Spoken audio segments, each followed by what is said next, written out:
जी का विशेषाधिकार होता है। वो डिप्लोमेटिक जवाब है। नहीं, चंदन जी डिप्लोमेटिक जवाब है। प्रधानमंत्री हमको थोड़ी बना देंगे। विशेषाधिकार है तो हमको कहाँ बनाने जा रहे हैं? सुन लीजिए को अगर सबसे ज्यादा महत्व और समय देता हो तो वह चिराग पासवान है। इसमें चाचा का क्या होगा?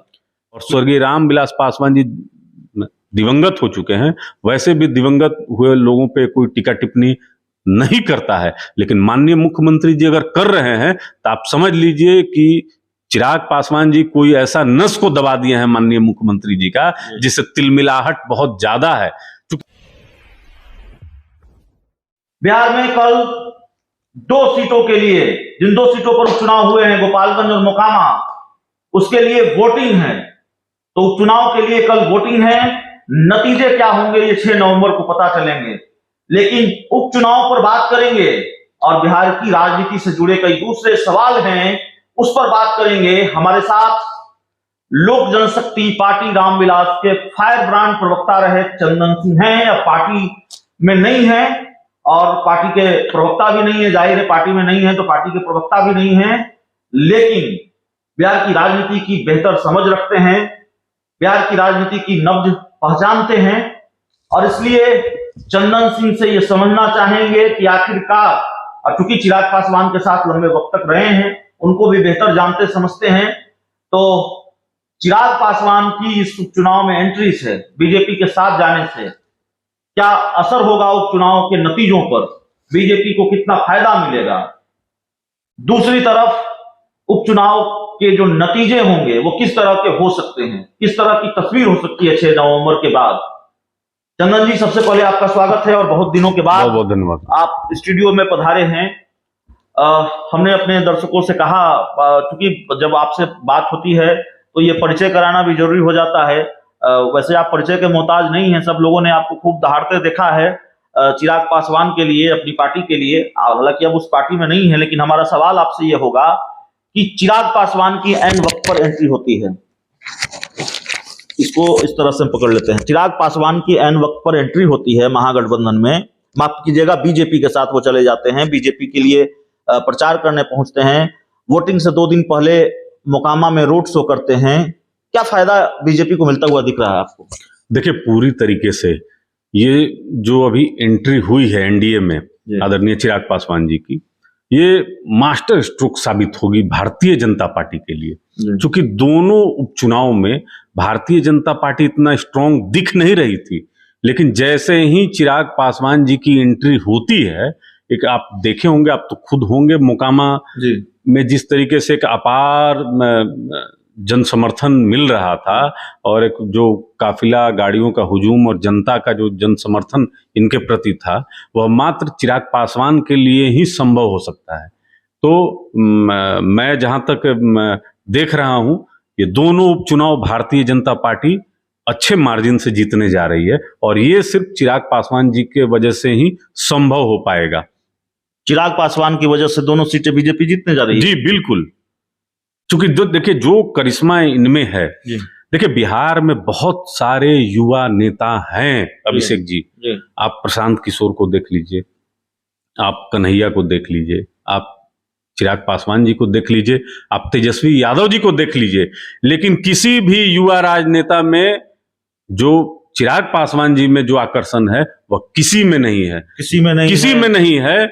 और जो बिहार के जो युवा हैं जो इनको फॉलो करते हैं, एक अजब सा दीवानगी है। अब इसको शब्द में मैं समझा नहीं पाऊंगा, लेकिन ये महसूस मैंने साथ में रहकर किया है। इतनी तारीफ कर रहे हैं आप, पार्टी से निकाले गए हैं फिर भी इतनी तारीफ कर रहे हैं, और नीतीश कुमार जिनकी पार्टी में आपके जाने की चर्चा थी कभी, वो कह रहे हैं कि चिराग पासवान तो बच्चा है, रामविलास पासवान तो दूसरी शादी किए थे जाके दिल्ली में, हम तो जाते ही रहते थे, कितना बढ़िया संबंध था। ये क्या जानेंगे?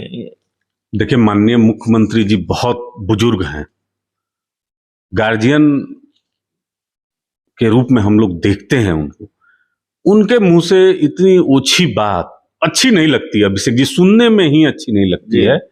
स्वर्गीय रामविलास पासवान जी का कद कितना बड़ा था, 52 साल का उनका राजनीतिक जो सफर था बिना दाग का रहा है।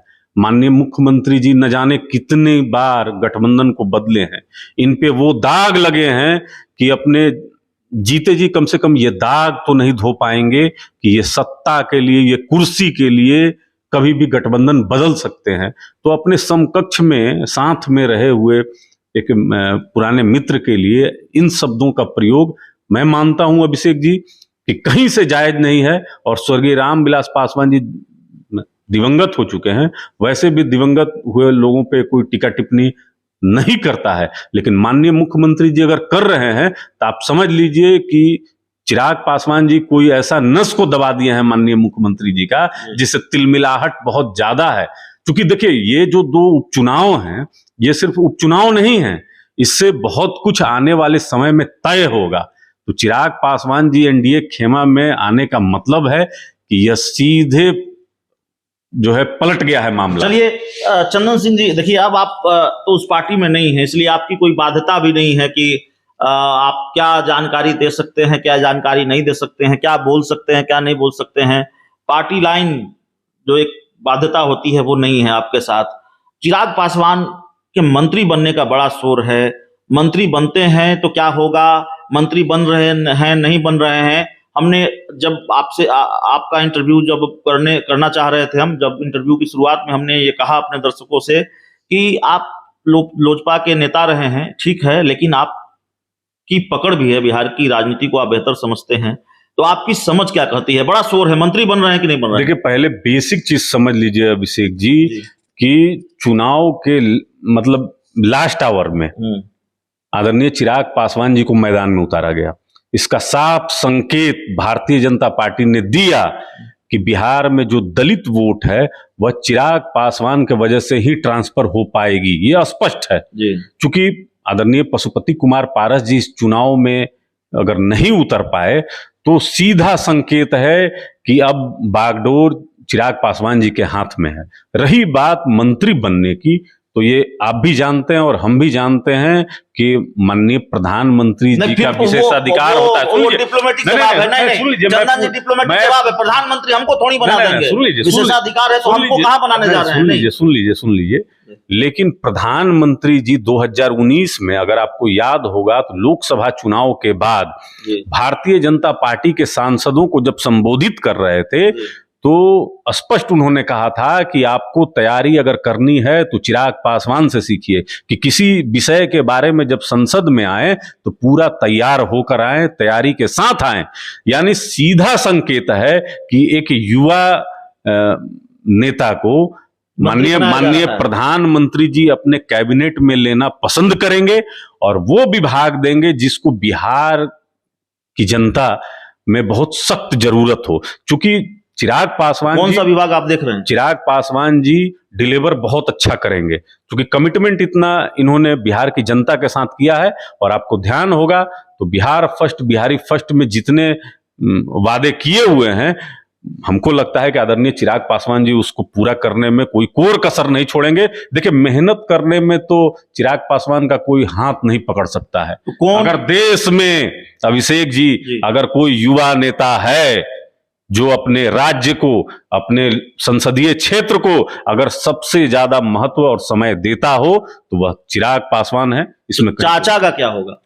नहीं, ठीक है, देखिए वो अभिभावक हैं, उनकी अलग पार्टी है, राष्ट्रीय लोक जनशक्ति पार्टी है, वो अपने पार्टी को चला रहे हैं। आदरणीय चिराग पासवान जी अपनी पार्टी को चला रहे हैं, अपने विचारधारा, अपने सिद्धांत के साथ चला रहे हैं। और जो जनता के बीच में, देखिए अभिषेक जी, ये जो टर्निंग पॉइंट है यह माननीय मुख्यमंत्री जी की गलत शराब नीति साबित हुई है।